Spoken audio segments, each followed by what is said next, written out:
The one type of exercise you should be doing during perimenopause and beyond is resistance training. Why? Because it keeps your muscles and bones strong. We start losing muscle mass in our 30s, and we can lose bone density at an accelerated rate during menopause.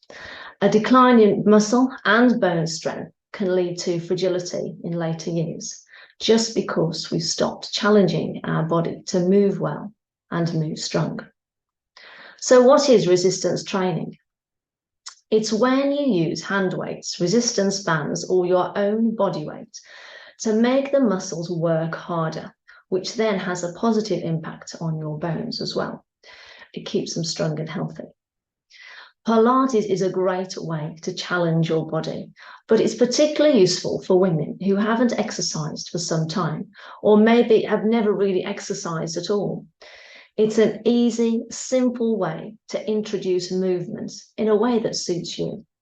You can work at your own level, gradually building your strength, which also helps to relieve aches and pains and menopause symptoms.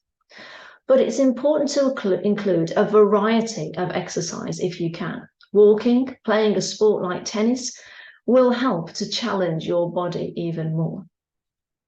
Many people think it's okay to slow down as you get older, but actually you should be doing more as you reach post-menopausal age. So if you've already hit that perimenopausal stage, now is the ideal time to start, to reset and reframe your lifestyle to include more physical activity, so you keep your body strong and moving well in later years. Of course, it can also help to reduce the risk of lifestyle diseases such as diabetes and cardiovascular disease. The most gains in physical fitness can be seen in women who engage in the lowest levels of activity. So if you haven't exercised for some time, you are going to see the biggest results from being more active. Now, a lack of physical activity means that your muscles aren't being stimulated enough. And I'm sure you've heard of the term use it or lose it. And this is very true when it comes to maintaining lean muscle mass. Sarcopenia is the term used for a decline in skeletal muscles and function. This decline can lead to fragility in later life, reduces mobility and independence, and makes you more susceptible to falling. Strong muscles promote longevity and ensure we remain active and healthy in later years, but you need to start now. We start losing muscle mass in our 30s.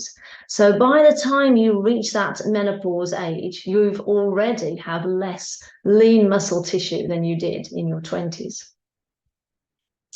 Now, bone is a reactive tissue. It constantly remodels itself, meaning it's reabsorbed, a new bone is laid down.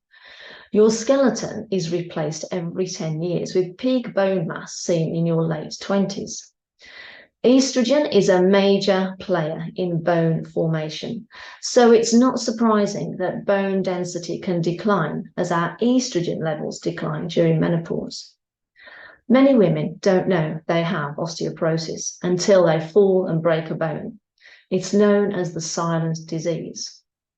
A 65-year-old woman who breaks her hip, 1 year later, she has a 50% chance of being unable to live independently and a 40% chance of being unable to walk independently.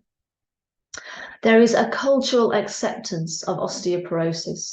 So many women are unaware of their osteoporosis risk and the preventative treatment that is available.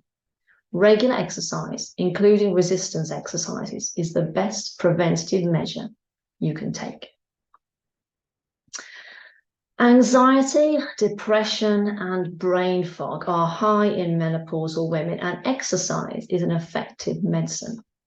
A 45-year-old woman has a 1 in 5 chance of developing Alzheimer's, but men at the same age, only 1 in 10. Mood swings, depression, anxiety, brain fog, disruptive sleep, memory lapses, migraines, and even hot flushes originate in the brain, not in the ovaries. These symptoms are a sign of the brain being in a transitional phase and needing extra support like exercise, diet, sleep, and stress reduction to get through that transition in a smoother way. Exercise is not just as simple as it makes us happy. Regular exercise remodels the physical structure of your brain to make you more receptive to joy and social connection. Exercise can help fluctuating mood levels during perimenopause.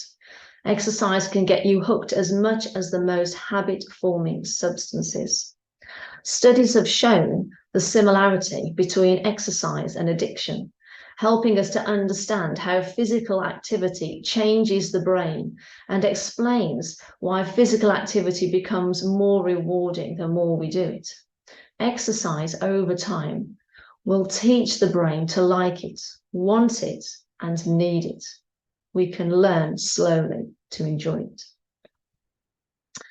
Many women lack the confidence to exercise. Many think they should go to the gym, but that environment can be an intimidating place. Many women feel they have to get fit or lose weight before they even go to the gym.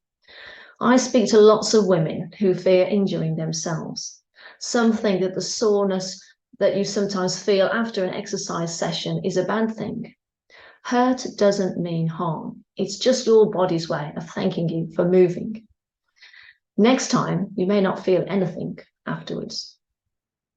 Some women are reluctant to exercise because of their menopause symptoms. The hot flushes, the worry that they may need the loo, or lack of confidence that they have in their own ability to even do the exercise.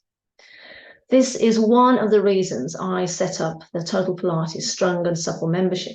It's a safe place where women can exercise at home at a time that suits them, working at a level they feel comfortable with. It guides you through from beginners to more advanced, with all members being reassured that if they ever have any difficulties, they can just get in touch with me for support. One of the reasons women give me for not exercising is that they lack the motivation.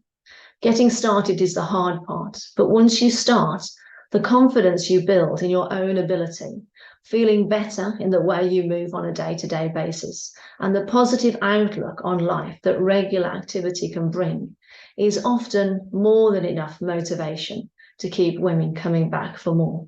The proof is in the membership. Many of the women who are Strong and Supple members have been with me since its inception over 2 years ago. It's never too early or too late to start moving your body. You just have to make the decision to stay active and healthy, physically and mentally, for years to come.